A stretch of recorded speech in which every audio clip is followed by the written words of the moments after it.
The $1 billion scam that banks won't stop. The call came at 2:17 a.m. A junior compliance officer, let's call him Mark, was combing through transaction data when the system flagged what looked like a rounding error. But when he zoomed out, the error wasn't small at all. It was $1.4 billion, not missing exactly, just misplaced. Every transfer checked out, every document matched, every signature was valid. On paper, nothing was wrong, which made it terrifying because that meant the system itself was the scam. Mark stared at the numbers, second-guessing himself. Maybe it was a typo. Maybe the decimal point jumped. But no, the system was working exactly as designed. Somewhere deep inside the world's biggest banks, money was being siphoned out in plain sight, and nobody, not the watchdogs, not the accountants, not even the customers, was meant to notice. To see how that's even possible, rewind to the everyday moments we all take for granted. Every time someone swipes a debit card, pays a $2 transfer fee, or rounds up spare change into savings, those tiny bits of money ride an invisible conveyor belt of global finance. Each penny looks innocent on its own, but scaled up across millions of transactions, it forms a billion-dollar current, moving upward quietly and entirely within the rules. If that sounds unbelievable, it's because we've been trained to believe the opposite, that banks are hyper-regulated, constantly monitored, and far too scrutinized to pull something like that off. But what if the truth is darker and simpler? What if the reason they don't stop the scam is because, technically, it isn't a scam at all? The modern banking system is built like a magician's act, every trick performed right in front of you, but the misdirection hidden in plain sight. Balance sheets balance, transfers reconcile, fees are disclosed in footnotes, everything looks legitimate, yet taken together, it's a machine that quietly shifts wealth upward faster than any other industry can manage. And the beauty of it, it's all perfectly legal. The story starts, ironically, with trust. After the 2008 financial crisis, the world demanded stronger regulation and safer banks. What we got instead was a labyrinth of new rules so complex that only banks large enough to afford teams of lawyers could fully understand them. And once you understand the rules better than the people enforcing them, bending those rules becomes a business model. By 2025, the industry had perfected that model. Every reform became a roadmap. Every safeguard doubled as an instruction manual for how to work around it. Fee structures were redefined as service optimizations. Risk models became proprietary secrets. And when regulators tried to close loopholes, banks learned to operate just outside their reach, jurisdictionally, technologically, or through something even simpler: time. Regulations move slowly. Algorithms move instantly. Mark, staring at his monitor that night, was watching the result of years of such precision. A system where profit hides in spreadsheets and compliance is more performance than practice. The report said everything was fine because that's what they were designed to say. To see the theft, you had to look between the lines, at the interest spread quietly multiplied by microfees, at routing patterns that made no economic sense, at transactions labeled internal adjustments that sent real money through ghost account. This is where the billion-dollar trick lies, not in a secret offshore vault, but in the everyday motion of legitimate finance. The banks call it efficiency. Regulators call it complexity. But to a growing number of insiders, it looks exactly like orchestrated theft with a compliance badge attached. Over the next hour, we're pulling back the curtain. We'll trace how those errors became a business model, why regulators often help it continue, and what it really means when a bank claims it's too regulated to fail. Because the truth isn't buried, it's filed, audited, and publicly reported. It's just hiding behind the jargon that makes ordinary people stop asking questions. And once you see that machinery clearly, one question remains impossible to ignore. If everyone benefits from the scam except the customers, who's going to stop it? The illusion of trust. The thing about trust is that it never disappears, it just changes shape. After the 2008 crash, trust in banks was supposed to be dead. We saw global icons collapse, families lose their homes, and politicians swear it would never happen again. Yet somehow, within a few short years, the same banks were rebuilding their reputations with gleaming new apps, friendly slogans, and talk of transparency. It worked. People went back. They had to, because where else do you put your paycheck? Post-crisis regulation became the foundation of that renewed trust. Terms like Basel III, stress testing, and liquidity coverage ratios were headline proof that the system had been fixed. Governments told citizens their deposits were safe, that capital buffers would stop future meltdowns. Banks echoed the message. We've changed, we've learned, we're stronger now. The marketing was so effective that people forgot one crucial detail. Every regulation can be rewritten, and every rule can be reinterpreted. By 2025, that illusion had become a masterpiece. The phrase "too regulated to fail" had replaced "too big to fail," comforting on paper and perfect cover in practice. If regulation supposedly made collapse impossible, it also made complacency wildly profitable. Compliance stopped being a safeguard and turned into strategy. The bigger the bank, the thicker the camouflage, and complexity became its finest disguise. There's something almost poetic about how this works. After 2008, politicians built walls of oversight meant to corral risk. But each brick in those walls came with conditions, exemptions, and clauses, tiny legal cracks that clever lawyers could rush through. When digital transformation arrived, that structure grew even harder to contain. Suddenly, transactions were global, instantaneous, and algorithmic. The old watchdogs still moved on paper timetables while trades happened in milliseconds. Trust shifted from judgment to code. Computer says it's compliant became good enough. That's how deregulatory trends in 2025 quietly turned the clock backward. Officially, authorities claimed financial safety was stronger than ever.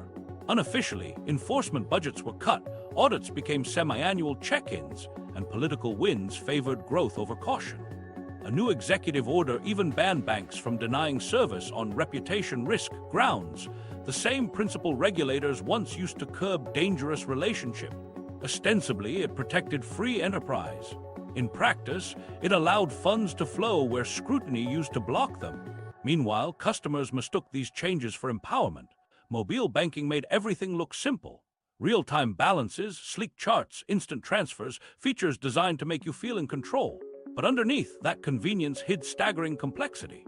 Every tap generated fees, data trails, and microtransactions feeding larger systems built to extract value. And because it all worked flawlessly, consumers stopped asking who really benefited. When a service feels efficient, it must be fair, right? Here's the irony. In the modern financial ecosystem, safety sells risk. Banks showcase their scale, their pristine compliance departments, those impeccably named risk committees. Yet the real product isn't protection, it's permission. Each certification, each audit, each compliance badge serves as a legal shield. You can't defraud anyone if your transactions follow the approved process, even if the process itself drains billions over time. That's the heart of the illusion. Trust the form, not the substance. Think about it. Every major crisis since the 20th century, from savings and loan collapses to housing bubbles, surfaced long after institutions passed every standard test. Regulation didn't fail because it was absent. It failed because it was followed. By the time investigations reveal manipulation, the paperwork already looks perfect. Inspectors find balance sheets that sing lullabies of solvency while cracks hide behind creative accounting. The machinery isn't broken. It's just built to look whole while rerouting the flow of profit. In conversations with insiders, you'll often hear the same weary phrase, "Everything is by the book." It's not sarcasm, it's survival. For decades, compliance officers were trained to document, not to question motive. If a transaction fits a rule, it passes. If it doesn't, rewrite the rule. Over time, this mindset reshaped public perception. The bank that produces 50,000 compliance reports a year must be safer than the one that produces 500, right? Except quantity doesn't equal integrity. It just generates more paper for people not to read. The world assumed oversight was impenetrable. Yet behind those gleaming quarterly reports sits a truth regulators rarely admit. Supervision isn't omniscient. Rules outline responsibilities, but they don't guarantee understanding. When standards differ across continents, multinational banks can move risk like luggage through customs, declare it differently in every jurisdiction until it looks harmless everywhere. And because all regulators see just one part of the elephant, everyone signs off believing their slice of the system is fine. That's why safe and stable became both a promise and a punchline. Safe for whom? Stable for what? Customers interpret those words emotionally. Peace of mind, predictability, no surprises. But inside boardrooms, the same terms mean consistent revenue streams, efficient capital use, fewer interventions. In other words, stability of profit, not necessarily of fairness. So the illusion of trust after 2008 wasn't accidental, it was structural. Each safeguard turned into a sales pitch. Each reform produced loopholes disguised as progress, and every satisfied depositor became evidence that the performance was working. The public saw order and took it as proof of honesty. The banks saw the same order and treated it as cover. By the time 2025 rolled around, the last illusion had fused with convenience itself. People didn't just trust their banks, they trusted their phones, their alerts, their algorithms. Error messages replaced headlines, push notifications became reassurance. Your account is secure meant your money was somewhere, handled by processes you'd never read. And that's the trick. Transparency isn't about visibility anymore, it's about comfort. But what if the comfort is the con? What if the systems designed to protect deposits actually serve as smoke screens for the same financial alchemy Mark stumbled upon that night? Because when trust becomes automatic, oversight dies. And when oversight dies, the game begins again. Only this time, everyone thinks the magician retired years ago. The loophole factory! If you want to understand modern banking, think less vaults of gold, more legal gymnastics. The real profits aren't locked behind steel doors. They're tucked between the lines of thousand-page regulations. Somewhere along the way, banks figured out the simplest truth in finance. You don't need to break the rules if you can bend them professionally. That's the quiet art of regulatory arbitrage, the ultimate loophole factory. It starts with intention. Regulators draft rules to reduce risk. Banks hire armies of lawyers and data scientists to read those same rules as business opportunities. Their goal isn't to cheat the system, it's to outthink it. If a capital requirement says a bank must hold 8% of its assets in reserve, the bank asks, 8% of what exactly? That single question can trigger months of creative accounting designed to make the denominator look bigger, the ratio look safer, and the reality far less so. Over time, what began as compliance turned into strategy. Instead of asking, how can we follow this rule? The question became, how can this rule work for us? Thus, the global race began. Because financial laws differ slightly across countries, banks developed the ultimate superpower, being everywhere at once. Profits in New York could ride through London, appear in Dublin, and vanish into a Cayman subsidiary before returning as consulting revenue. Every jurisdiction means a new set of definitions. Every definition means another door to sneak through. Take anti-money laundering laws. The idea is noble, keep criminal funds out of the system. But the rules change from one country to another, and data reporting systems rarely talk to each other. One branch flags a transfer as suspicious, another treats it as routine. Multiply that by thousands of branches in dozens of countries, and you've built an international washing machine where everyone follows the law and nothing ever gets cleaned. The reporting systems check the boxes, the money keeps moving. This is why insiders joke that banking compliance is less about fighting crime and more about documenting friction. The same transaction can be risky in one country and harmless in another, depending entirely on the legal language used. That linguistic loophole has turned compliance into a playground. When regulators require customer due diligence, banks create subsidiaries that technically don't handle customers directly, so they skip the requirement. Legally sound, ethically murky, profitable as ever. And then there's Basel III, the global reform meant to prevent another financial meltdown. It set capital and liquidity standards so strict that regulators felt invincible. But the new framework also created arbitrary distinctions between on-balance sheet and off-balance sheet exposures. Banks saw the opportunity immediately. Anything too risky simply got repackaged into special-purpose vehicles that sat just outside the regulatory perimeter. The risk didn't vanish, it was outsourced. The balance sheets looked cleaner, investors felt reassured, and systemic fragility quietly piled up elsewhere. Think of it like sweeping dust under a rug that's already on fire. Everything looks orderly until the smoke detector learns to ignore the smell. The brilliance of the loophole system lies in its paradox. Every plug creates another leak. Close one gap and another blooms 2 jurisdictions away. When capital rules tightened on mortgages, shadow banks, non-deposit institutions swooped in to keep lending under looser frameworks. When oversight expanded to credit derivatives, fintech startups appeared overnight, calling the same risk innovation. By the time regulators arrive, the market has already evolved. Problems solved on paper, replicated in code. The race isn't malicious, just mechanical. Financial systems move faster than political ones. A new law can take years to write, but market algorithms can rewire themselves overnight. Each of these micro-adjustments creates frictionless profit for those quick enough to exploit them. And the biggest players, they're always first in line. In 2025, one global bank described its regulatory arbitrage strategy as capital optimization through jurisdictional synergies. Translation: moving operations across borders to minimize scrutiny and maximize return. A single trading desk could clear swaps in Singapore, low tax, book the profit in Ireland, low reporting duty, and hedge risk in New York, strong legal protections. None of it illegal, all of it efficient. And to regulators, each entity reported a pristine sheet. No obvious threats, no missing money. Meanwhile, smaller banks and fintech startups drown under the cost of simply staying compliant. Their lawyers can't match the precision of industry giants. So oversight becomes asymmetric. The more resources you have, the more invisible you can become. That imbalance transforms regulation from a shield into a weapon, one wielded by those it was meant to restrain. A classic example comes from the realm of open banking, a reform pitched as a democratization of finance. By requiring banks to share customer data with third parties, regulators hoped to foster competition. But the 2025 U.S. framework narrowed supervision over non-bank actors, which meant big players could selectively decide which parts of the rule applied to them. Smaller rivals had to open up everything. The giants shared just enough to appear cooperative. A rule designed for fairness ended up reinforcing hierarchy. That's the tricky part of modern banking. Words like innovation, efficiency, and synergy sound harmless, but within compliance documents, they often signal new zones of regulatory fog. One team in London might label a product liquidity support. Another team in Hong Kong calls the same product structured financing. Same mechanics, different oversight.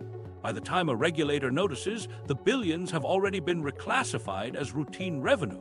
In the end, loopholes don't emerge accidentally. They're cultivated. Conferences are held to discuss interpretive latitude. White papers circulate through policy circles, subtly arguing that too much regulation stifles market innovation. Every sentence refined enough to sound academic while serving commercial intent. Banks contribute feedback to draft legislation, and naturally, the final wording aligns with their operational models. It's not bribery, it's choreography. The dance between rule makers and rule benders keeps the rhythm of global finance alive. It's also why enforcement always seems one beat behind. Auditors review quarterly reports that show compliance success rates in the high 90s. But remember, if the metric defines success narrowly enough, everyone wins. The genuine risk remains hidden behind reclassification. The audit confirms that the right boxes were ticked, not that the underlying danger disappeared. That's the genius of the system, transparency achieved through selective illumination. So when insiders call modern banking a loophole factory, they're underselling it. It's an industrial symphony of fine print, where language equals leverage and geography equals immunity. Regulators monitor puzzle pieces, but banks are busy playing 3D chess. Each discrepancy becomes another profit stream, justified by some obscure clause buried in an appendix no customer will ever read. For every public reform announcement, there's a private memo somewhere explaining how to adjust internal models to neutralize it. New anti-fraud rule: they'll automate detection filters that internally classify the flagged transactions as low materiality. Cross-border supervision effort: route through a subsidiary in a treaty-protected zone. Even ethical commitments get turned into performance metrics that award bonuses if controversies stay under threshold, not if wrongdoing stops. It's a relentless cycle, elegant and exhausting. The system doesn't need villains when mathematics itself guarantees misalignment. Regulators define safety by compliance rates, banks define success by return on equity. As long as both numbers stay positive, neither side complains. And that's how the loophole factory keeps humming, quietly, legally, profitably. You don't have to twist the knife when the handle fits perfectly in the shape of a rulebook. How the billion-dollar scheme works. Here, S where the illusion becomes machinery, and machinery becomes money. Picture a system designed to look utterly ordinary, maybe even boring. That's the point. Nothing draws less suspicion than routine banking activity. Deposits, transfers, interest accruals, service charges. But buried inside those everyday flows are mechanisms that quietly multiply profit without ever declaring extra revenue outright. The trick isn't to move money illegally. It's to make every legal movement fractionally more profitable across a scale so enormous. It turns spare change into billions. Let's start with the core idea: fee layering. Banks charge for convenience, small percentages for credit card transactions, international transfers, or overdraft protection. Each fee looks tiny, maybe a few cents, but internally those fees get rebooked through several departments before appearing on reports. A transfer from a customer in Chicago might pass through a correspondent bank in London, then a liquidity desk in Dublin, each adding a microcharge for processing. Every fee follows protocol. Every line item looks legitimate. Yet that single $15 transaction may generate cumulative internal revenue several times higher than what's visible to the customer. Multiply this by millions of transactions a day across global subsidiaries and the total grows staggering. None of it counts as fraud because every step is logged and approved by policy the banks themselves wrote. Regulators see transparent documentation. Customers see deducted cents. In reality, you've got a self-circulating engine that feeds on scale alone. The system's honesty is precisely what conceals its appetite. Then comes interest spread exploitation. When you deposit money, the bank doesn't keep it in a vault. It's reinvested at higher rates, loans, derivatives, short-term repos. The difference between what they pay you and what they earn is the spread. Normally, that's plain business, but modern financial engineering refines it into alchemy. Internal models define internal transfers between branches as though they're borrowing from each other, each at minutely adjusted interest rates. Those rates create artificial spreads that manifest as profit before the actual external investment happens. In accounting language, it's forecasted revenue, not theft. The problem? That same projected profit can be booked multiple times if transactions loop across subsidiaries. So the same $1 circulating inside a bank's global network might appear as $3 of value, each version technically justified by interest assumptions no outsider can verify. That's what Mark, the compliance officer, stumbled onto. Every document checked out because the trick lay not in fake transactions, but in duplicated valuation. The illusion wasn't what happened, it was how often the same happening was counted. Now add off-balance sheet mechanisms. These are the dark corridors of legitimate finance, entities like special purpose vehicles, structured investment conduits, or synthetic credit portfolios. Their purpose, according to corporate filings, is risk management. In practice, they're places where risk and profit divorce on paper. A bank can sell a loan portfolio to a shell company it controls, treat that loan as transferred, and immediately record a reduction in exposure. But since it still services the loan, the cash flows keep coming back, just laundered through accounting so they appear detached from the bank's main balance sheet. The beauty, a word many insiders actually use, is that regulators only see what's inside the official perimeter. They're counting the envelopes without asking who licked the stamps. Every off-book entity becomes a buffer, a temporary exile for assets too inconvenient to show until conditions improve. And because disclosure rules vary globally, one country's transparency requirement becomes another's blind spot.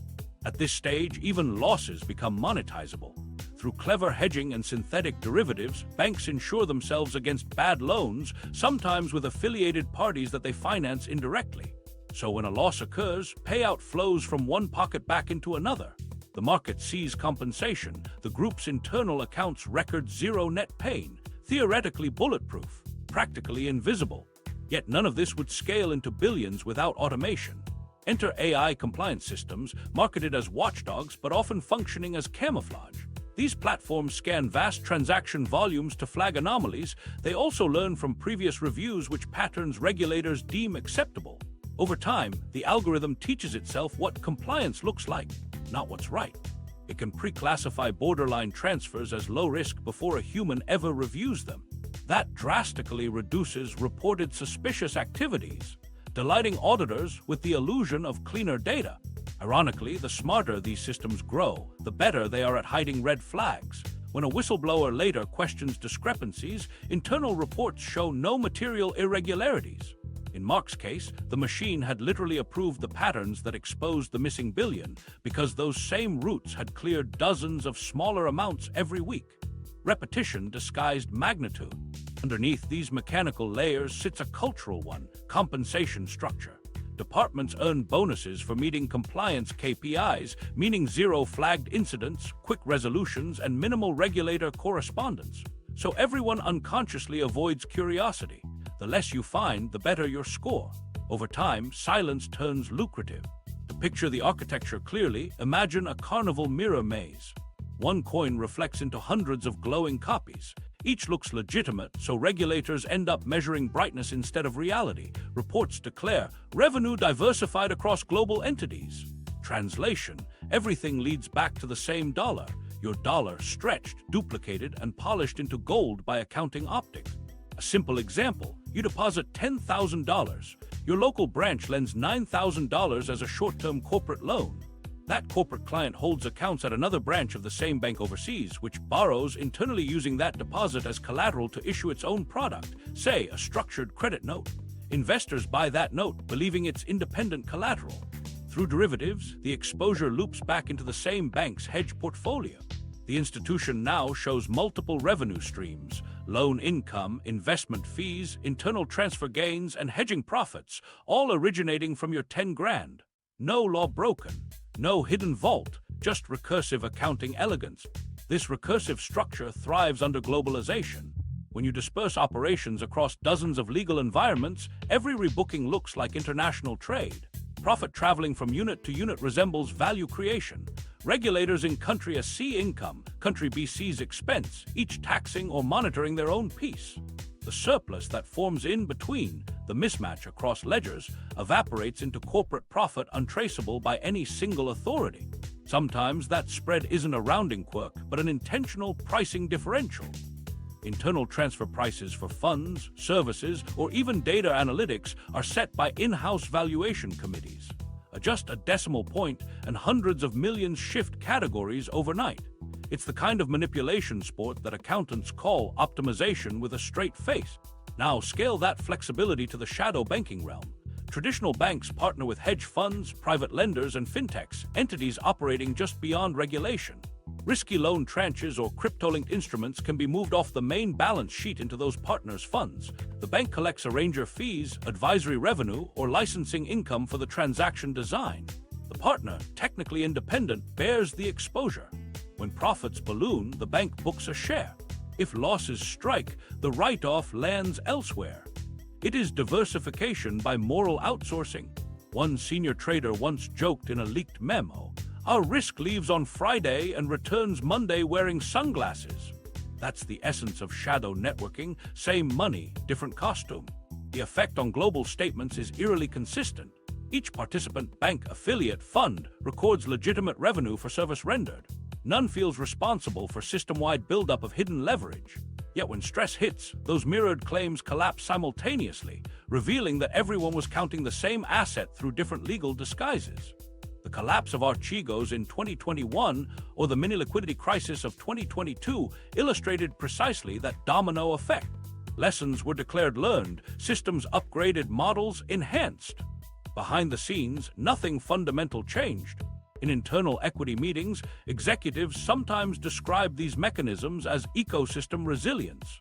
What they mean is the structure's ability to look self-healing. Any loss somewhere appears offset somewhere else. Technically true, yet collectively catastrophic when correlations snap under pressure. It's the financial version of inflating multiple lifeboats from the same air tank. Mark's discovery traced straight into that cycle. The $1.4 billion misplacement appeared across several subsidiaries as deferred income, fee reimbursements, and liquidity credits, all correct within individual policies, impossible only in hindsight when aggregated. Try proving intent in court. Every ledger page shows authentication, every approval digital stamped. The scam's genius isn't deception, it's precision. Behind closed doors, insiders admit this long-running scheme has no master architect. It emerged naturally, like a river system finding the easiest slope downhill. Each department optimizes its micro-profit goals. Together they form an underground delta draining value unseen. Remove one rule, the river carves elsewhere. Add a new one, it reroutes. That's why even whistleblowers face paralysis. Step too far and they look incompetent, not heroic. After all, who wants to be the analyst who can't understand compliance math everyone else treats as normal? The grand irony: the same transparency tech once hailed as finance's safeguard doubled as its disguise. Ledger digitization, instant cross-border reconciliation, automated audits, all combined to remove friction, but friction was the only thing that once revealed when wheels spun too fast. Smooth systems hide motion. By 2025, banking had achieved perfect smoothness, so efficient it could hide movement in plain sight. So here's the bottom line of this billion-dollar scheme. It works because it doesn't look like one. It uses rules as levers, algorithms as shutters, and public trust as insulation. Every legal document says approved. Every dashboard reads compliant. And somewhere between those confirmations, billions quietly migrate into balance sheet twilight zone. From the outside, it feels like the natural rhythm of global finance, a symphony of movement producing invisible music. But if you tune in closely, beneath the polite harmonies of interest and fee, you'll hear something else. The hum of duplication, the echo of self-referential profit. That's the real song Mark heard in those numbers at 2 in the morning. The sound of a system so efficient at pretending to be clean that it forgot what clean was supposed to mean. Victims you'll never hear about. For every billion-dollar transaction that glides through international banking systems, there's a person on the other side losing $40 they can't explain. They file a support ticket. They wait on hold. They get a polite response. We're looking into it. Then a refund for 12 cents, fee correction. Case closed. Multiply that by millions, and you've mapped out the quietest mass extraction of wealth on Earth. Most victims never know they qualify as victims. Their losses sit beneath the threshold of outrage. A small business in Ohio might notice processing adjustments on payroll transfers that collectively shave off a few $100s each month. They assume it's taxes or exchange rates. A retiree in Florida watches an account charge for security verification servicing. It's $3.40 recurring. He tries to cancel it through the app, but the cancellation triggers a reopen fee nearly double the charge. None of this violates a statute. It simply exists in the gray perimeter of financial optimization, the space between consent and comprehension. Banks are careful about naming these micro-deductions. Internally, they're flagged as reconciliation deltas, back-end conversion tolls, or payment routing spreads. Each label carries a legitimate operational story if you ask the right department. Each story cancels the other through sheer complexity. Customers hear explanations so dull they stop asking questions midway. That's the first quiet victory of the billion-dollar scam, fatigue. If you make fraud sound boring enough, it becomes self-regulating. The second victory is fragmentation. A family reports a missing refund on an airline cancellation. The bank blames the card network. The card network blames the merchant processor. The processor cites currency timing. Somewhere in the relay, a sliver of interest sits untouched for 48 hours, technically nobody's money, yet generating returns in aggregate worth hundreds of millions annually across the industry. The machine earns rent on human patience. Older adults are prime terrain for these invisible charges. They're less likely to navigate mobile alerts or parse fine print layered across 10 screens. When a transaction fails, they often tap retry, unaware that each attempt counts as a discrete authorization. Multiple microfees appear, each a few cents apart. Customer service later explains the policy but never reverses the total. Multiply by millions of seniors banking online, and you have an unreported economy of error monetization. Every glitch a revenue opportunity.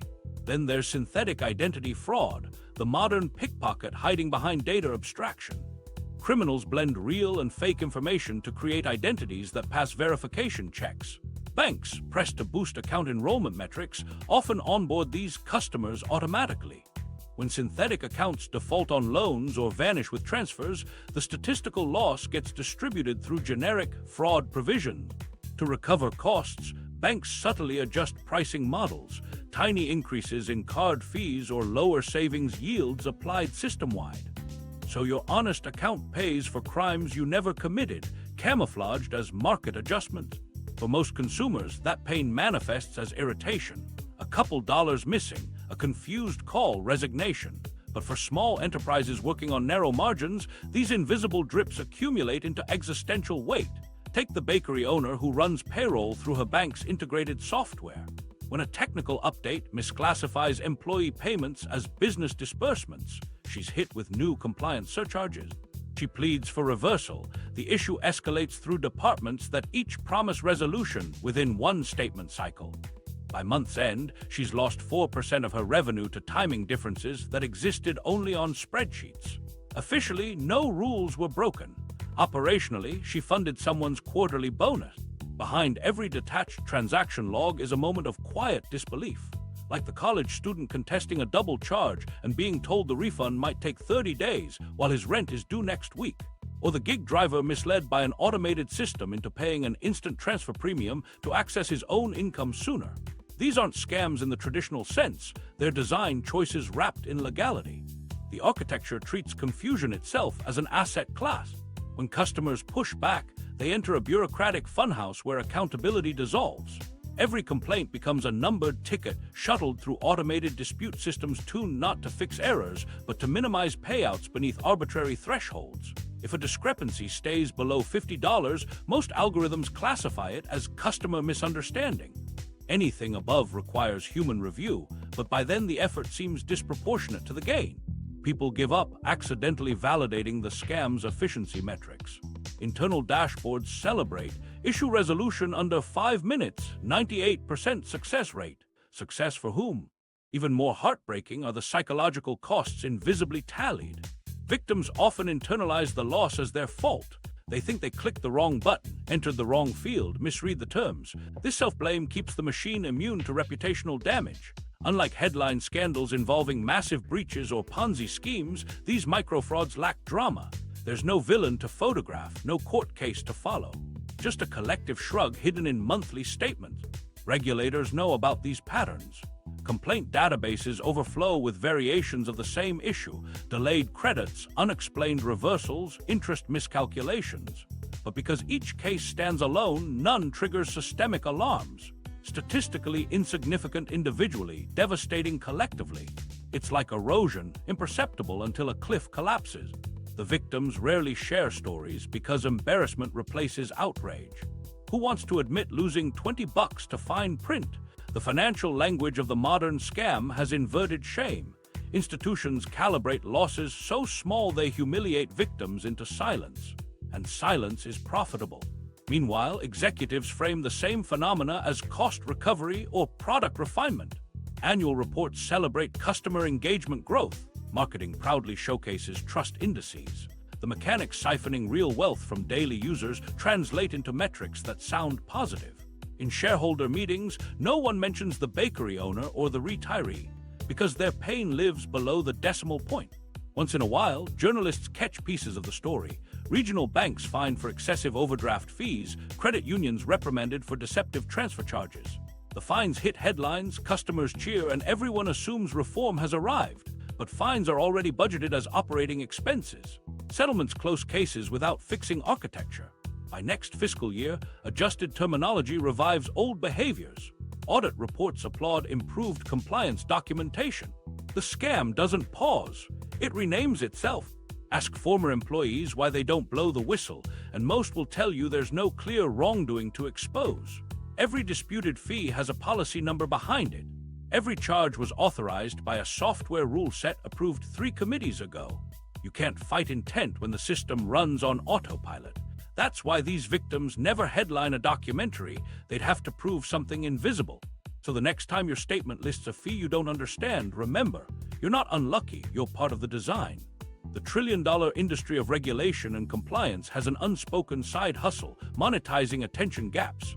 As long as confusion outweighs curiosity, the scam collects interest, compounding in silence. Hidden in microfont, settled by habit, carried out legally under the soft glow of corporate trust. Section 5. The Digital Perfect Storm. By 2025, banking had become a kind of magic show you could perform in your pocket. Log into an app, tap a few buttons, and you could move money halfway across the world faster than you could text done. Instant payments, mobile wallets, biometric logins, all designed for frictionless convenience. But beneath that smooth experience, a storm had been brewing. A collision of speed, complexity, and automation that created the perfect climate for invisible fraud. The same tools meant to protect customers had turned the system into an open-air marketplace for scams moving too fast to catch. The digital transformation of banking was supposed to be progress. Branches closed, call centers shrank, and algorithms took over frontline work like credit scoring and transaction approval. Fraud prevention followed suit, shifting from human oversight to real-time monitoring powered by AI. But that transition came with a catch. Humans make mistakes slowly, machines make them instantly and at scale. What used to be a manual review queue became split-second code decision. And when code learns from the same data patterns fraudsters study, it ends up teaching them how to hide. Real-time payments became the holy grail of customer experience. No waiting, no holds, no pending line item that gave investigators time to intervene. Once funds left your account, they were gone, irreversible. For honest customers, it felt empowering. For criminals, it was paradise. They discovered that if they could fool the system's identity checks for just a few seconds, the money would clear and vanish before any red flag reached a compliance desk. Banks bragged about instant settlement while quietly absorbing record-high fraud losses. Synthetic identity fraud exploded in that gap. Criminals no longer needed to steal one person's identity outright. They could build new digital citizens from fragments, one real social security number, one fake address, one AI-generated face that looked plausibly human. Machine learning checks verified these composites as legitimate because they passed pattern tests. The data combinations looked normal. By the time an institution discovered the deception, the synthetic borrower had already defaulted and disappeared, existing only as code that behaved convincingly human until the last transaction cleared. Older customers were hit hardest by this digital renaissance of crime. Many relied on mobile apps, but didn't grasp that scammers could send near-perfect replicas through texts, emails, or even voice calls using deepfake audio. One elderly investor got a video message from his relationship manager urging him to move funds into a secure portfolio after a supposed systems breach. It looked and sounded identical to the real banker. Voice, gestures, background, everything. Within minutes, $80,000 flowed through legitimate banking rails into a foreign exchange wallet. Every step was authenticated. Every step perfectly compliant. Only later did investigators realize the banker's digital twin had been AI-generated. Banks responded with stronger verification layers, two-factor authentication, facial recognition, behavioral analytics that measured typing rhythm and mouse speed. Each defense inspired a smarter attack. Fraudsters began using automation kits that mimicked normal user behavior, even randomizing cursor movements to look human. Deepfake audio bypassed voice identification systems by sampling a few seconds of speech from publicly available video. Entire call centers of synthetic humans arose, bots with realistic accents and emotional tones training to pass KYC calls. The line between real user and simulation blurred until the difference stopped mattering. While fraudsters innovated, mainstream institutions faced digital tunnel vision. Executives celebrated how AI cut manual workloads and increased transaction volume.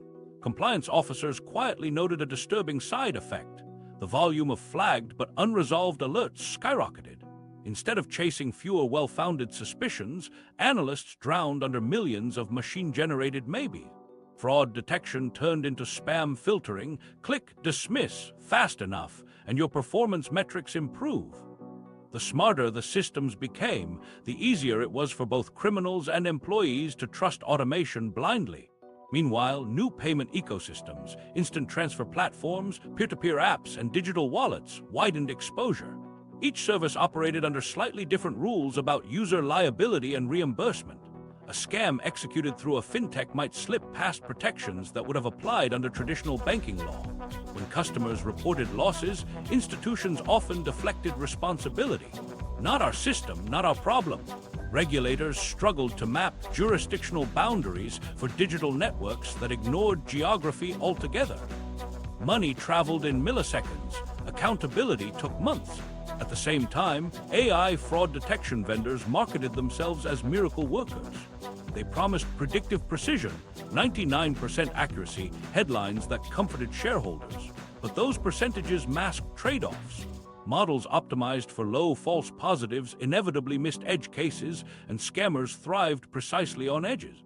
One global survey found that 2/3 of fraud attacks now target the gaps between multiple systems. Transactions that look legitimate to each individual platform but form suspicious patterns only when pieced together across networks. No single bank sees the full mosaic, making collective blindness the default state. A hidden consequence of this arms race was audience fatigue. Customers inundated with constant security alerts stopped reading them carefully, push notifications about unusual activity blurred into background noise. And because apps carried corporate logos and friendly layouts, most users trusted whatever popped up next, even cloned versions built by attackers. The mechanics of phishing shifted from deception to saturation. Overwhelm users until they can't tell which message is real. For banks, digital transition was always about optics. Efficiency equals trust. But inside, teams confronted an impossible contradiction: pressure to reduce fraud statistics without slowing payments. Every millisecond of delay risked customer backlash, so thresholds rose quietly. Systems flagged fewer anomalies by design. Senior executives could present charts showing fraud improvement, not realizing or not admitting that detection sensitivity had been tuned down. It wasn't a conspiracy, just convenience elevated to policy. By 2025, almost every major institution was running machine learning models trained to mimic regulator-approved behavior. The irony was brutal. AI learned what not to flag based on prior audits, meaning today's oversight literally trained tomorrow's blind spots. Regulators, lacking access to proprietary algorithms, reviewed only outcomes: how many fraud claims filed, how quickly resolved. As long as numbers trended favorably, nobody asked deeper questions about models' internal logic. The loop of self-validation closed perfectly. Compliant dashboards hiding exponential risk beneath. All of this converged into what insiders call the confidence feedback loop. Digital convenience breeds trust. Trust reduces vigilance. Reduced vigilance increases fraud success. Successful fraud forces better convenience to restore confidence. It's a full circle spinning faster each quarter. The 5 billion in reported consumer fraud losses in 2024 represented just the visible tip of what analysts now suspect exceeds 10 times that amount globally once unreported and synthetic crimes are factored in. Somewhere in that storm sits the uncomfortable truth. The digital banking revolution didn't invent fraud, it industrialized it. Each innovation that promised to empower users also removed friction that once acted as natural defense. Instant settlement means instant vulnerability. Automated verification means automated loopholes. A perfect app experience means a perfect environment for exploitation. When you open your financial app and see a friendly notification saying, "Your transfer completed successfully," remember, it's not just a service update. It's a statement of faith in a system that processes too quickly for human comprehension. In the race for frictionless progress, we built a machine that punishes hesitation and rewards speed. And somewhere inside that blur of instant transactions and smiling user interfaces, the billion-dollar scam hums louder than ever, digitally streamlined, algorithmically sanitized, and perfectly legal. Where regulation fails. Every time there's a scandal, the officials on camera say the same thing: we're tightening oversight. It sounds decisive, like a valve closing on corruption. But behind the scenes, the plumbing stays the same. Regulations don't fail because they're absent. They fail because they collide with a system built to dodge friction. And nowhere is that clearer than in the global banking maze that runs on mismatched rules, political compromise, and bureaucratic lag. At first glance, modern finance looks smothered in oversight. Anti-money laundering laws, consumer protection acts, capital adequacy frameworks. There are so many watchdogs that it feels impossible for misbehavior to slip through. Yet the sheer number of regulators becomes its own weakness. When everyone monitors something different, no one monitors the whole. One agency oversees deposits, another inspects derivatives, a third handles fintech reporting. Each has different data systems, different definitions of risk. Gaps form exactly where jurisdictions overlap or don't. That's the open space where sophisticated banking scams thrive. Take anti-money laundering or AML. These rules were meant to stop dirty money from blending into clean markets. But the global system resembles a patchwork quilt stitched by committees. Reporting standards vary so widely that what looks suspicious in Paris might look normal in New York. Banks exploit those differences with surgical precision. Funds from a high-risk origin pass through a branch in a country where enhanced due diligence isn't mandatory below a certain threshold. From there, the money hops to a region that treats the same transfer as legacy data instead of live intelligence. Each stop checks all the right boxes until the trail disappears into regulatory fog. You can't call this laundering in the criminal sense. It's laundering in the bureaucratic sense. By the time investigators request records, the paper trail has already crossed 3 time zones, 2 legal definitions, and half a dozen audit exemptions. The money's ghost has diplomatic immunity. Data privacy laws add another twist. The rules meant to protect consumers from corporate misuse also protect corporations from scrutiny. A regulator asking for detailed transaction histories can run into privacy restrictions that limit access to exactly the data that would prove misconduct. So the same framework that guards citizens' information doubles as a structural blindfold. Banks cite compliance with privacy statutes to deny deeper audits. Ironically, by following the law to the letter. Then comes the matter of political climate. In 2025, deregulatory enthusiasm surged again under the banner of economic freedom. Risk-based supervision turned friendlier, not tougher. An executive order banning reputation risk assessments meant regulators could no longer pressure banks for working with controversial clients as long as their accounts appeared compliant on paper. It was sold as fairness. It effectively diffused one of the few levers supervisors had to restrict dubious partnerships. Meanwhile, enforcement budgets shrank. Inspectors were told to prioritize systemic importance, leaving smaller or mid-tier banks with wider latitude. But in a digital economy, size doesn't always correlate with danger. A boutique lender can route massive flows through automated platforms without drawing attention. The logic of oversight still assumes physical scale implies greater threat, when today the riskiest entities exist virtually. Server rooms that don't fit any regulatory checklist. Cross-border authority is another Achilles heel. Financial crimes no longer respect geography, but laws still do. When a suspicious chain of transfers stretches from Singapore to Frankfurt via Delaware LLC, who claims jurisdiction, each nation points elsewhere.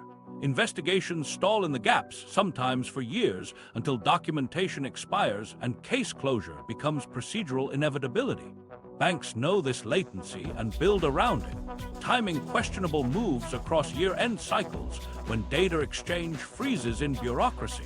Even global frameworks meant to solve fragmentation, like Basel Roman III, suffer from interpretation drift.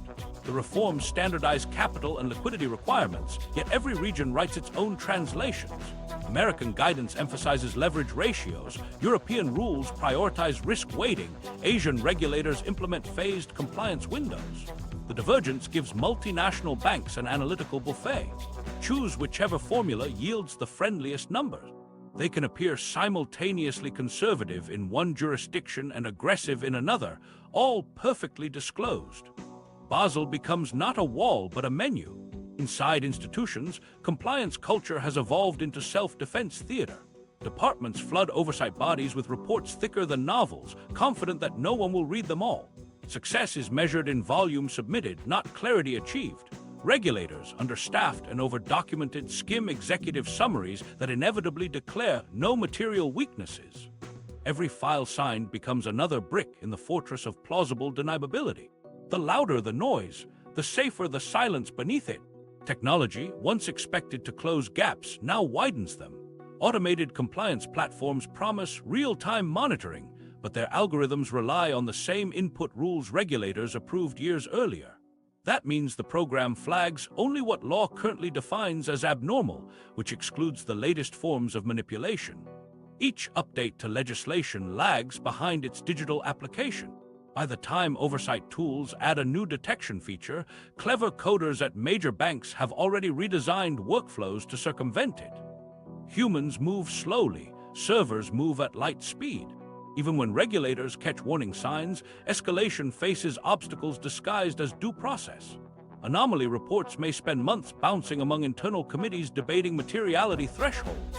Legal teams sanitize language. Potential irregularity replaces possible fraud. By the time findings reach decision-makers, urgency has gone cold. The next audit cycle starts, fresh documentation resets the clock, and the offending process continues unaltered. Formally, everything was reviewed. Functionally, nothing changed. The irony deepens because reforms often backfire. When oversight tightens around one category of assets, banks invent a near-identical product under a new label that sidesteps the definition entirely. Regulators publish celebratory briefings, risk contained, while trading desks quietly relaunch the same exposure under structured liquidity arrangements. It's regulatory whack-a-mole with $1 billion budget. Cultural inertia compounds the damage. Many examiners rotate into private sector roles after a few years. Banks welcome them with executive titles and generous salaries. This revolving door doesn't necessarily breed corruption, it breeds empathy. People who once wrote enforcement memos now sit across the table, recalling how hard it was to meet deadlines without political fallout. Negotiations soften. Constructive partnership replaces penalty. Rules lose teeth one handshake at a time. The hardest truth is that failure isn't accidental. The labyrinth survives because it serves mutual comfort. Regulators get to claim progress through ever thicker frameworks. Banks get to exploit complexity as competitive advantage. Each side validates the other. Reform generates careers, avoidance generates profits. Together, they manufacture stability's illusion, a marketplace of accountability where everyone's buying confidence but no one's selling truth. Contrast the rhetoric with the results. Decades into global transparency initiatives, major leak investigations, Panama, Paradise, Pandora still uncover new shell networks linking mainstream institutions. Every exposure leads to fines framed as deterrence, but the fines rarely exceed a few weeks' earnings. They become predictable line items, the cost of remaining innovative. No executive goes to prison, no license gets revoked. Regulators celebrate substantial settlement. Banks label them legacy compliance resolutions. Translation, business as usual. Underneath, the moral dynamic has shifted. 30 years ago, breaking a rule risked scandal. Now breaking nothing achieves the same outcome, rendered wholly by paperwork. Regulation assumes bad actors exploit ambiguity. In reality, ambiguity is the actor, operating legally with polished manners. That's why Mark's discovery, the misplaced billion recorded as proper revenue, could survive countless audits. Each ledger line stood compliant within at least one jurisdiction's standards. No rule forbade its existence at that exact moment. It was unpunishable not because it was right, but because it fit every version of correct. So when we say regulation failed, we don't mean it vanished. We mean it worked as intended for the wrong audience. The architecture protects the appearance of order, not the substance of fairness. It's a fortress without walls, secure from outside corruption because the drawbridge was built inside out. The shadow empire. Step far enough into modern finance and you'll notice something strange. The biggest players often brag about how little they actually hold. That paradox is the doorway into the shadow empire, a vast web of hedge funds, private lenders, and off-book entities where risk doesn't disappear, it just changes costume. If the official banking world is the stage, this is the backstage rigging. And lately, the show can't function without it. Shadow banking began as an escape hatch. After regulators tightened ordinary banks' capital rules, lending didn't stop, it just migrated. Hedge funds offered credit to corporations. Fintech startups handled mortgage refinancing. Private equity groups packaged debts into investment vehicles called structured notes and sold them to pension funds seeking yield. None of these players took deposits, which meant they weren't bound by the same capital ratios or liquidity tests that smother traditional banks. Freed from those limits, they multiplied lending faster and riskier, while regulated institutions quietly bankrolled them through short-term loans, repo agreements, or derivative swaps. By 2023, that parallel system had swollen to almost half of global financial assets, roughly $250 trillion moving mostly out of public sight. Yet regulators still described it with words like non-bank financial intermediary, as if a linguistic downgrade made the danger smaller. Inside boardrooms, executives called it efficiency, outsourcing credit creation to specialists. In practice, it was a form of financial teleportation. Bank capital requirements acted like border checkpoints. Shadow partners provided the tunnels underneath. Take securitization, the original sleight of hand perfected before 2008. A bank pools loans into a special purpose vehicle, sells bonds backed by those loans, pockets the cash, and claims the risk has been transferred away. Technically true, but most of these structures keep the original bank as servicer or liquidity provider, meaning the risk is boomeranging right back. On paper, the bank looks lighter. In reality, it's holding the same exposure wearing a paper mask. When markets turn, that invisible weight snaps back with interest. Repo markets add another layer of illusion. In a repurchase agreement, one party sells securities for cash, promising to buy them back later, usually within days. To outside observers, it's collateralized borrowing. To insiders, it's oxygen. Shadow banks rely on that constant inhale-exhale of cash to fund leveraged bets. Traditional banks happily provide the oxygen, earning a slice of spread and quietly loading their balance sheets with invisible exposure. Everyone insists it's safe, short-term, collateralized, low risk, until a single rumor freezes trust and overnight funding disappears, as it did in 2008 and again briefly in 202's Dash for Cash. These networks evolved further through credit risk transfers. A major bank can synthetically sell protection on a loan portfolio to a hedge fund using credit default swaps. The hedge fund earns premiums. The bank reduces its regulatory capital requirement because technically the risk is insured. But sometimes the hedge fund finances that position with money borrowed from guess who? The same bank. The circle closes neatly. Risk leaves and re-enters at the same door, recorded twice as safety. Regulators call this risk distribution. Insiders call it risk recycling. The genius of the shadow empire lies in invisibility. Each participant reports to a different supervisor, often in a different country. Hedge funds answer to securities regulators, money market funds to investment authorities, private credit vehicles to almost nobody. When you stitch those fragments together, you get an ecosystem larger than the regulated banking sector itself, but monitored through narrow keyhole. It's as if air traffic controllers watch individual planes, but no one tracks the whole sky. Traditional banks pretend detachment, we merely provide clearing services. Yet the ties run deep. One U.S. study in 2023 found that large banks held over $1 trillion in direct exposure to shadow sector borrowers. That's not consulting revenue, that's umbilical cord financing. Remove it, and much of global credit slows to a crawl.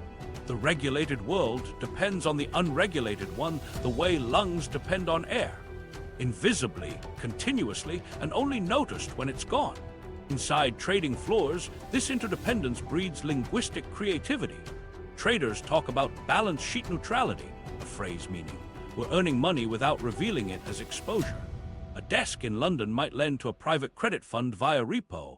That fund lends to a highly leveraged corporate borrower, and the corporate's bonds end up inside mutual funds marketed to retirees as conservative income products. 3 degrees of separation turn junk risk into a Sunday morning investment.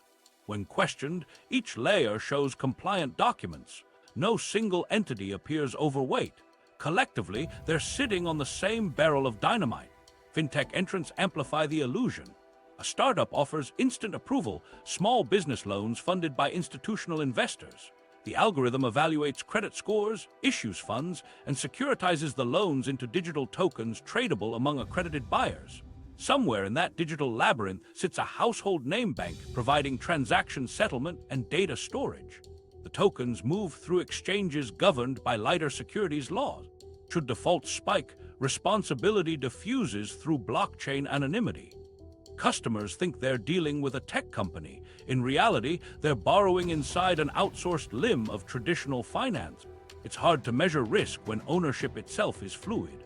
A loan originated in California might be owned by a Cayman fund, financed by a European repo dealer, hedged through Tokyo swaps, and custodized by an American bank. Each jurisdiction counts only its own slice. When global stress hits, those slices consolidate instantly into a thunderclap of collective realization. That's why relatively small disruptions, like the collapse of a mid-size hedge fund or liquidity stress in a London pension scheme, ripple worldwide. The connective tissue is stronger than official maps admit. Shadow banking also thrives on perception asymmetry. Regulators chase transparency metrics, reporting templates, stress tests, standardized disclosures. Shadow entities chase opacity premiums. Investors accept lower returns from visible risks but demand higher yields from hidden ones, creating profit from secrecy itself. The less others know about your structure, the more valuable your product appears. It's the only industry where silence earns interest. Meanwhile, ordinary savers touch this empire daily without seeing it. Your retirement fund invests in alternative credit strategies. Your bank's money market account channels idle cash into short-term repurchase deals. Your card payments route through fintech payment gateways financed by venture capital funds that borrow from institutional banks.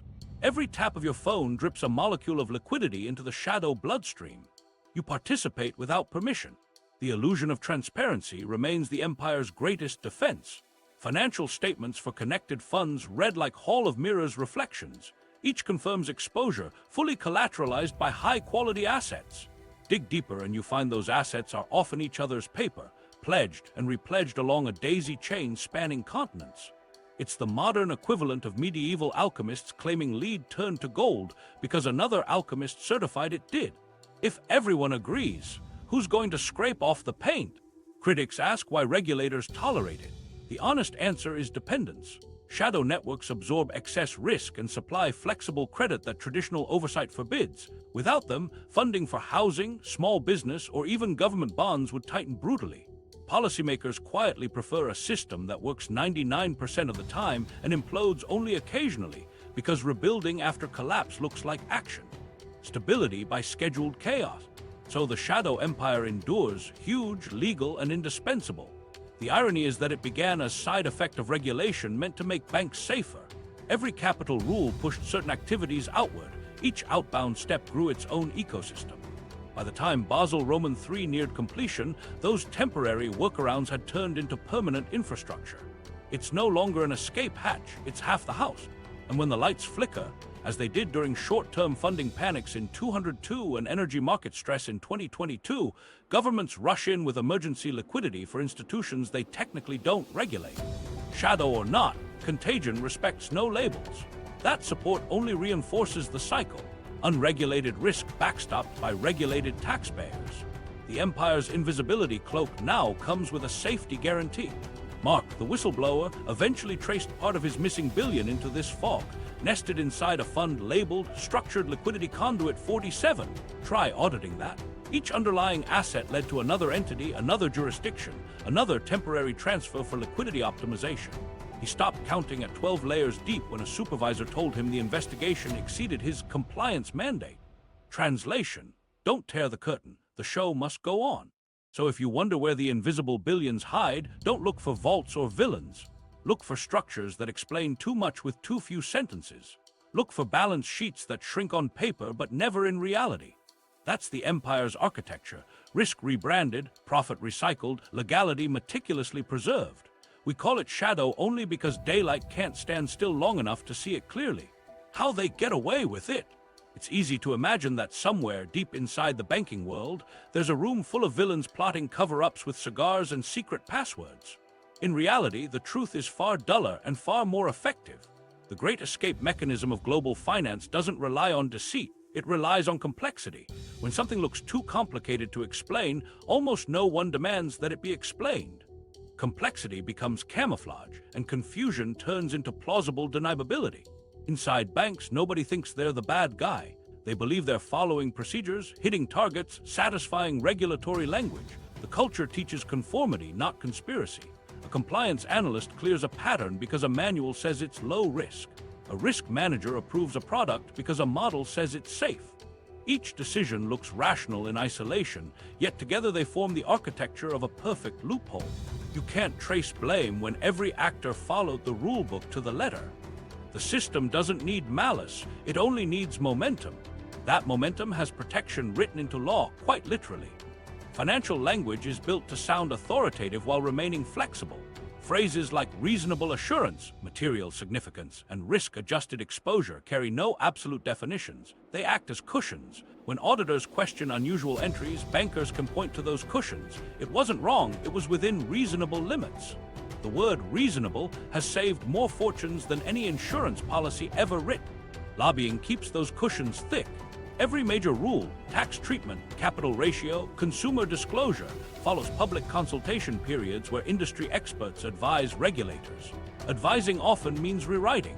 Draft clauses that might have tightened scrutiny quietly soften after input from associations representing financial innovation. Few citizens read the technical amendments that remove crucial verbs like require and replace them with recommend. The difference translates to billions. By the time laws pass, they're pre-edited for comfort. That process isn't hidden, it's celebrated as collaboration. Conferences call it stakeholder engagement. Panels include both supervisors and executives smiling under banners about partnership and trust. There's a revolving door connecting the two sides so efficient it might as well have automatic sensors. Former regulators become bank vice presidents. Former bankers become policy directors. Each arrival brings insider fluency and friendly bias disguised as expertise. The same people who once enforced the rules now interpret them for profit, insisting nothing's changed except their lanyard color. Inside corporations, compliance departments themselves turn into cost centers, not moral compasses. Their mandate is risk mitigation, not truth-seeking. That means preventing fines, not necessarily preventing misconduct. Measuring success by absence of punishment creates perverse incentives. Better to bury an issue in procedure than risk an admission. When an anomaly surfaces, the reflex is containment. Open an internal review, commission an external consultant, reclassify the concern as an operational variance. 6 months later, the report concludes no systemic impact identified. Everyone signs, the problem dissolves into administrative dust. Executives rarely micromanage these layers, yet they benefit most. Bonuses depend on quarterly performance, not ethical purity. When profits rise, shareholders praise efficiency. When losses appear, managers cite unforeseeable market headwinds. The corporate playbook ensures that accountability blurs upward and dissipates before reaching the top floor. You can trace transactions to screens, approvals to departments, but rarely decisions to individuals. Banking's genius isn't secrecy, it's diffusion. Even regulators participate, often unconsciously. Oversight agencies rely on data provided by the very institutions they supervise. That dependence flips power dynamics. If a regulator requests granular records and receives a terabyte of spreadsheets formatted by internal definitions, who corrects the interpretation? Usually the bank does. The watchdog reads summaries written in industry shorthand, assumes accuracy, files confirmation reports, and returns next quarter for the same ritual. Oversight becomes theater, performed diligently, believed sincerely, yet scripted by those monitored. Public perception completes the illusion. Customers associate logos with security. They see marble lobbies, not server farms rerouting funds across continents. Advertising wraps every function in empathy, empowering communities, protecting dreams. Meanwhile, realistic oversight documents use sterile phrases like variance reconciliations and non-material deficiencies. The moral difference between those sentences and actual deception is minimal. The psychological difference is enormous. Warm imagery builds trust faster than footnotes erase it.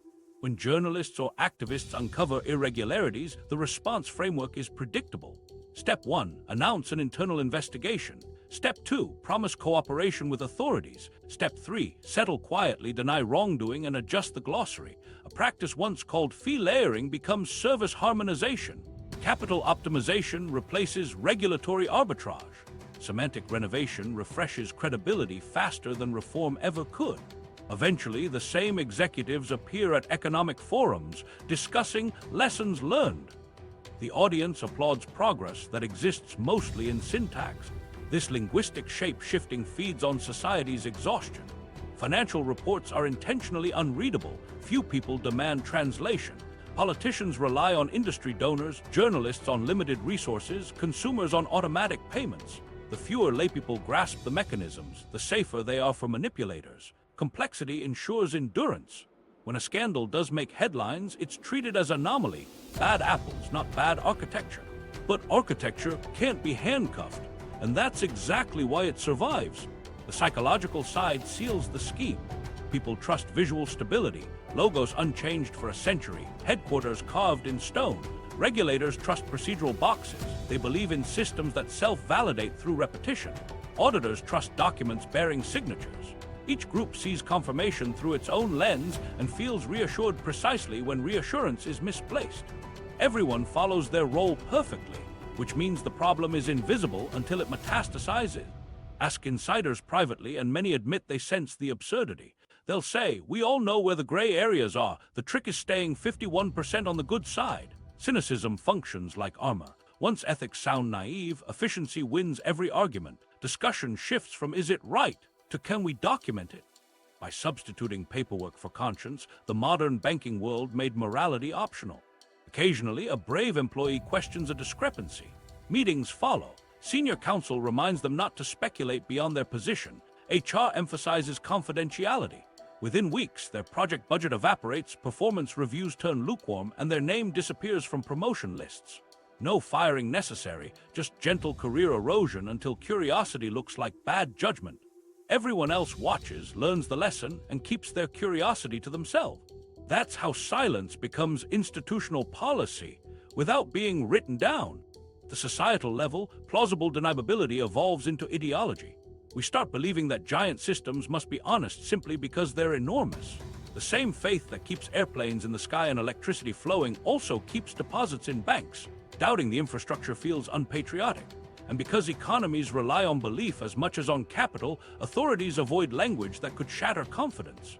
Explain too much and markets panic. Explain too little and apathy prevail. Between those extremes lies comfort, the sweet spot where scams survive indefinitely. So yes, everyone follows the rules. Executives quote compliance metrics. Regulators boast about cooperation. Customers brag about convenience. And that's precisely why the billion-dollar siphon never clogs. Its pipes are made of rules, polished daily by the very people meant to inspect them. The irony is almost elegant. The system avoids guilt the same way water avoids grasp. It slips through every finger because it's doing exactly what water does, flowing where resistance is lowest. The whistleblowers and the warnings. Every system that runs too smoothly eventually meets someone who asks the wrong question. In banking, those people get nicknames like troublemaker, non-team player, or if they refuse to stop digging, whistleblower. They appear quietly, often in mid-level roles where the numbers first look strange. They're not hackers or revolutionaries. They're accountants, data analysts, compliance staff doing exactly what their job descriptions demand until the job becomes impossible to do honestly. Mark wasn't the first.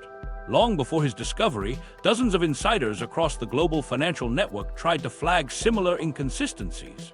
Some noticed duplicated trades, others spotted interest spreads that looked too perfect to be real. Their reports traveled upward through official channels and vanished into bureaucratic mist. Not because anyone shredded them, but because systems built to protect institutions automatically converted red flags into paperwork. Once a complaint becomes a document, it's neutralized. It no longer threatens, it simply exists. Most whistleblowers start with faith in the process. They file an internal alert, expecting gratitude. The first reply usually thanks them for their diligence and promises review. Silence follows. Weeks later, they receive a memo stating no further action required. The polite tone masks a warning: stop pulling that thread. If they persist, an HR representative schedules a well-being check-in. The underlying message: your curiosity worries us. Many step back. The few who don't become legends in cautionary tales told over coffee machines. Take the case of the analyst at a London clearinghouse who discovered billions routed through temporarily exempt accounts. She shared her findings internally. A month later, her access credentials were reset due to security upgrades. Her emails erased. Publicly, she resigned. Privately, colleagues received a compliance reminder about data governance boundaries. Nothing illegal occurred. That's the genius of institutional pressure. Invisibility leaves no fingerprint. The cost is rarely financial but psychological. Whistleblowers describe isolation that feels surgical. Coworkers stop making eye contact. Meetings move without invitation. Performance reviews cite communication style inconsistencies. Careers stall, not through firing but through evaporation. Some relocate to smaller firms, others leave finance entirely. One former auditor said, "It's like walking off a stage while the play keeps going as if you were never written into the script." History shows this pattern repeating every decade. Enron's accountants saw impossible revenue loops and were dismissed as confused. Wirecard's internal auditors flagged phantom cash balances years before collapse. Global banks implicated in interest rate manipulation hired consultants to validate control enhancements instead of addressing root causes. In every case, early truth-tellers looked paranoid until the system broke. Then official reports praised their courage long after their careers were gone. Inside modern compliance networks, language itself enforces silence. Terms like emerging irregularity replace words that provoke urgency. Instead of fraud, employees are encouraged to say process misalignment. Instead of deception, they say information gap. These euphemisms disinfect reality, making it sterile enough to store safely in quarterly audits. By the time an issue reaches executive level, it sounds like a scheduling problem, not a systemic crime. Legal frameworks supposedly protect whistleblowers, but protection depends on proof, and proof hides behind patented algorithms, encrypted ledgers, and privilege claims. A bank can argue that releasing data compromises customer confidentiality. effectively gagging internal witnesses under the pretext of compliance. Regulators promise anonymity, yet demand documented evidence that employees legally can't supply. The loop closes tight enough to choke initiative. Some still go public. They contact journalists, send anonymous tips, upload datasets.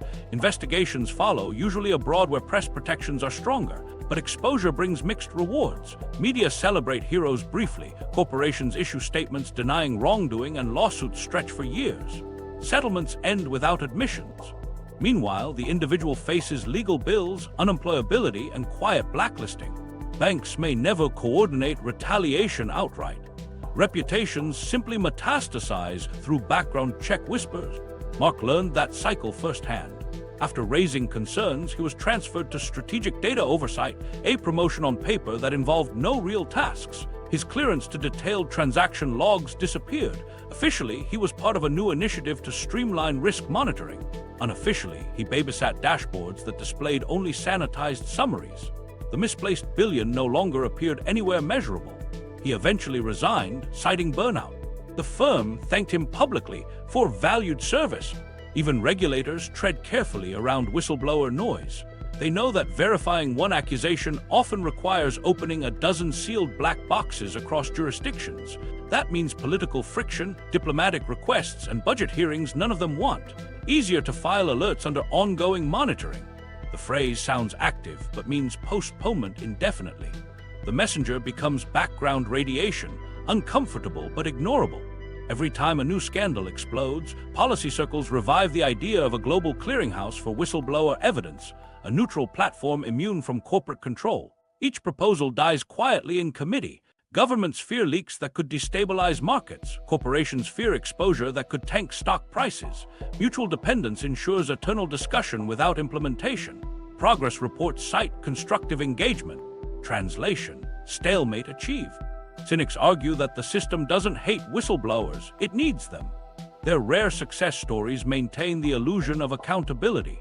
A handful of celebrated cases prove the machinery works occasionally, enough to preserve public confidence. They are exceptions displayed as proof, monuments that distract from the silence surrounding hundreds of others. Some insiders adopt a grim philosophy, warn just enough to be remembered, not punished. They send ambiguous memos hinting at risk without saying the forbidden words. That way, if collapse comes, they can claim foresight without ever directly challenging superiors. It's survival disguised as ethics. And in a world where morality ruins careers faster than incompetence, survival usually wins. The warnings keep arriving nonetheless. White papers from think tanks describe systemic opacity risk. Academic journals label it informational entropy. Central bank reports note liquidity anomalies consistent with synthetic flow distortions. These phrases are polite proxies for the same message. We might be running a rigged carnival and don't know how to stop. Everyone reads them, nods thoughtfully, and attends the next conference to repeat concerns with improved slide. Deep down, people in the industry understand the recurring pattern: discovery, denial, deflection, disaster, reform, relapse. Each cycle begins with a voice in a cubicle noticing that reality doesn't reconcile, and ends with a public promise that lessons were learned. Then the lights dim, the stage resets, and another mark logs into another dashboard under stricter password rules but looser ethics. So when we talk about warnings, it's not that there haven't been enough, it's that the financial world trained itself to treat warning as background noise. The volume of data is so deafening that one more alarm doesn't sound dangerous anymore. The fire keeps burning quietly because everyone's holding certificates proving the sprinklers work. Whistleblowers exist like cracks in marble, unwanted but essential proof that pressure builds beneath the polish. They remind us that the billion-dollar scam isn't sustained by greed alone but by fear, the fear of being the first to call truth by its real name. And until that fear becomes more expensive than silence, the warnings will keep echoing through empty inboxes, unread but faithfully archived, somewhere deep inside systems designed never to notice. The cycle that refuses to end. By the time another whistleblower story hits the news, the damage is already ancient history. The system has moved on, adjusted language, rebalanced numbers, and replaced everyone who asked why. Then the cycle resets. Fraud, exposure, reform, repeat. It's so predictable that insiders joke about it like a lunar calendar. quarter-end filings under a new moon, regulatory promises by full moon, never-ending twilight the rest of the time. Every generation thinks they're the one who finally built the unbreakable machine. In the 198s, it was deregulation for efficiency. In the 199s, globalization for growth. In the 200s, derivatives for stability. Then came crisis, reform, reinvention, and the same vulnerabilities reborn with better branding. The latest era simply added algorithms. Artificial intelligence doesn't stop human greed, it accelerates it. Because behind the tech are the same incentives. To make returns appear steady, risks look diversified, and headlines fade fast. The pattern starts with innovation. Banks invent products that promise safety plus yield, two qualities that rarely coexist. The invention spreads, profits rise, and competitors rush in. Regulators study debate and finally codify new rules to contain the craze. But the codified version lags years behind the original idea, and by the time it's enacted, the market has already evolved. Supervision locks yesterday's door while today's thieves use a different entrant. Everyone praises the cleanup, yet the mess migrates downstream. Crisis becomes the only teacher with authority. When losses hit, they reveal how many institutions shared the same blind spot. Politicians assemble panels, regulators craft new acronyms, and economists publish retrospectives titled with some variation of lessons learned. Lessons learned for whom, though? Within months, job titles shuffle, brands merge, and the collective memory shortens. The next generation steps in convinced those old mistakes belong to history books, not them. They're wrong, of course. Only the vocabulary changed. Complexity ensures amnesia. Financial instruments today mimic the leverage and layering of the old synthetic securities that triggered collapses before, but now they're called structured liquidity products or algorithmic notes. Same melody, different tuning. Retail investors buy them through pension funds or apps, comforted by disclaimers too friendly to suspect danger. When performance metrics stabilize, confidence swells, and the instruments multiply until, inevitably, something misprices again, an energy shock, a liquidity pinch, a model gone rogue. The shock feels unprecedented, yet it's déjà vu with Wi-Fi. Technology expanded both protection and peril. Automated audits spot anomalies faster, yet they also normalize anomalies faster. The more data you collect, the easier it becomes to drown in interpretation until nothing feels alarming. Regulators benchmark progress by volume of compliance output. Banks brag about minimum penalties as if regulatory discount cards exist. Meanwhile, the underlying conflicts, short-term profit versus long-term stability, never resolve. They just rotate through new software, and every cycle reinforces an informal pact. No institution big enough to threaten stability will ever truly be punished. Governments may rage publicly but rescue privately because collapse costs votes, so reforms target surface symptoms, never the root. Capital requirements rise, creative accounting compensates, transparency mandates grow, reporting glossaries expand twice as fast. The moral hazard becomes structural, inherited like family wealth. Everyone alive today works inside the descendants of past bailouts. What keeps it going isn't just greed, it's fatigue. People crave closure after every crisis. They want someone to blame, reforms to trust, a narrative that feels resolved. So once fines are paid and new committees formed, society collectively blinks and declares the problem fixed. Markets cheer, reporters move on, policymakers claim victory. Until interest rates shift or digital markets convulse, exposing the same fragility with shinier branding. It's not memory loss, it's emotional self-defense. A civilization can't remain anxious forever about the system holding its savings, so it chooses amnesia as coping strategy. Inside the industry, cynicism becomes survival. Junior analysts study past crashes not to prevent recurrence but to predict timing, how long the calm lasts before the next correction. Executives plan exit bonuses with similar foresight. Regulators rotate into consulting before their own policies prove ineffective. The press, busy chasing novelty, rarely revisits the footnotes where old alarms still ring. The pattern survives because everyone benefits from pretending it's over until it is. Morally, the cycle corrodes language itself. Manipulation becomes market dynamics. Deception translates into risk communication challenge. Each euphemism steals urgency from accountability. Society learns to admire cleverness more than integrity, admire the engineer who rerouted risk flawlessly, not the one who asked whether the pipeline should exist at all. That inversion of values is the hidden fuel keeping the wheel turning. conscience looks unprofitable. Cleverness pays quarterly dividends. At conferences, bank executives cite technological resilience and eco-commitment reports that quietly double as reputational polish. Regulators attend panels touting collaboration rather than confrontation. Economists forecast soft landings as though gravity has changed. In that ceremony of reassurance, the scam perpetuates itself as ethos. Legality equals morality, profit equals proof. The external world hears optimism. Insiders hear confirmation that nothing fundamental will change. Yet within corridors, some whisper acknowledgement. They admit the machine can't stop because its moving parts are our livelihoods, mortgages, pensions, jobs, investments. Dismantling it entirely would collapse more than markets. It would unravel daily life. So incremental reform, just enough to delay the next reckoning, becomes the default fix. Everyone quietly hopes the next implosion happens on someone else's watch, which leaves one uncomfortable truth. The billion-dollar scam isn't a single crime repeating, but a rhythm embedded in the structure. Complexity begets loopholes. Loopholes invite exploitation. Exposure demands reforms that breed new complexity. Add fresh jargon, stir political cycles, and serve the same formula with upgraded branding. Generation after generation, the wheel spins, powered by faith, fear, and forgetting. Ask veterans of past crises what keeps them up at night, and many shrug. It's just how banking works now, they say, half joke, half prophecy. Cynicism has become candor. The smartest people stay because leaving feels futile. And so long as the public keeps depositing paychecks, believing safety comes standard with a login screen, the pattern remains profitable enough to preserve. Maybe that's the most unsettling part. There's no grand conspiracy left to expose, only collective inertia polished into tradition. The cycle endures because it feels normal. The rules operate smoothly, the profits appear steady, and the losses, when they arrive, always seem like acts of nature. And so it turns: fraud, exposure, reform, repeat.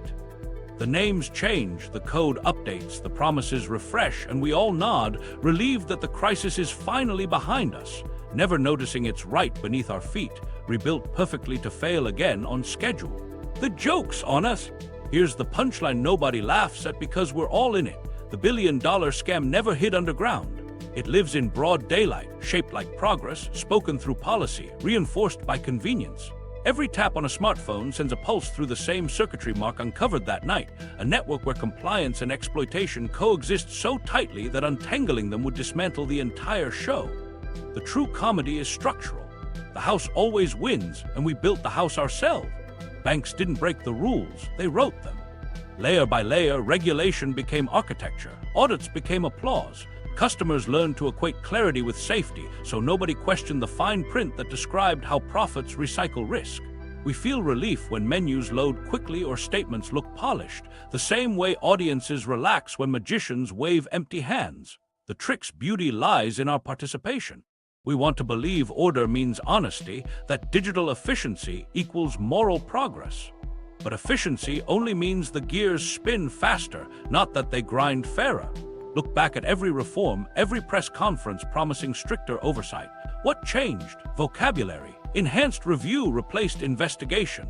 Legacy exposure replaced liability. Each word shaved from accountability adds a decimal to quarterly returns. The system learned language the way predators learn camouflage, evolve or starve. Regulators chase yesterday's syntax while money rewrites new slang before breakfast. We let it happen because no one wants to translate boredom into crisis. It's easier to trust the jargon than to confront its emptiness. Meanwhile, the border between oversight and participation has quietly melted away. Governments need the same banks to fund their debt. Pension funds anchor their promises on derivative markets. Even critics, including you and me, bank inside the same system. Outrage doesn't escape the loop anymore, it just bounces back as dependency. We deposit paychecks into the same system we denounce over dinner, scroll financial apps knowing each swipe sustains the very machinery we claim to despise. Moral protest becomes ergonomic design. That's the quiet elegance of the modern scam. It doesn't need secrecy, only routine. Fraud feels extraordinary, procedure feels safe. So long as the theft speaks fluent bureaucracy, it sounds like business. Mark's billion was never stolen in the criminal sense. It evaporated into compliance reports no human bothered to read, each section rubber stamped by people too tired to doubt math that balanced perfectly because it defined its own balance. The paperwork won.